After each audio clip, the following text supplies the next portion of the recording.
Hello everyone, చలో వైజాగ్. సడన్గా Vizag tour ఎందుకు వేసామనంటే మా అక్క మా బావగారు మ్యారేజ్ యానివర్సరీ అనమాట. 8th ఏప్రిల్ బుధవారం పడుతుంది కదా అని చెప్పి మేము సండే రోజే వెళ్ళిపోయాము. ఎందుకంటే ఎవరికి జాబ్లోని హాలిడే పెట్టడానికి అవ్వదు. ప్రీ యానివర్సరీ సెలబ్రేషన్స్ అలాగా ఇంకా ఆ రోజే వెళ్ళిపోయాము. కైలాసగిరి వెళ్తున్నాము. కైలాసగిరి ఎంట్రన్స్లోనే మనం కార్కి వేరేగా టికెట్, పర్ పర్సన్కి కూడా టికెట్ తీసుకోవాలి. ఇక గ్లాస్ బ్రిడ్జ్ కూడా ఎక్స్పీరియన్స్ చేద్దామని అనుకున్నాము. పర్ పర్సన్కి 230 లెక్కన తీసుకున్నారు. 5 గ్రూప్ ఆఫ్ పీపుల్ ఉంటే వేరే వేరే గ్రూప్స్కి వేరే వేరే ఛార్జెస్ తీసుకుంటున్నారు. ఇక్కడ 3 years పిల్లలకి మాత్రం ఫ్రీ అనమాట.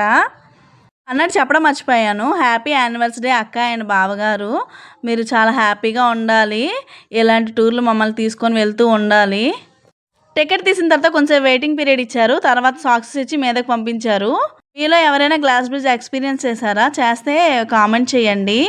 నెక్స్ట్ వీడియోలో నేను గ్లాస్ బ్రిడ్జ్ ఎక్స్పీరియన్స్ చెప్తాను. అలాగే మీకు ఏమైనా డౌట్లు ఉన్నట్టు కానీ చెప్తాను. ఇంతే వీడియో నచ్చితే లైక్ చేయండి, షేర్ చేయండి, సబ్స్క్రైబ్ చేసుకొని సపోర్ట్ చేయండి ప్లీజ్.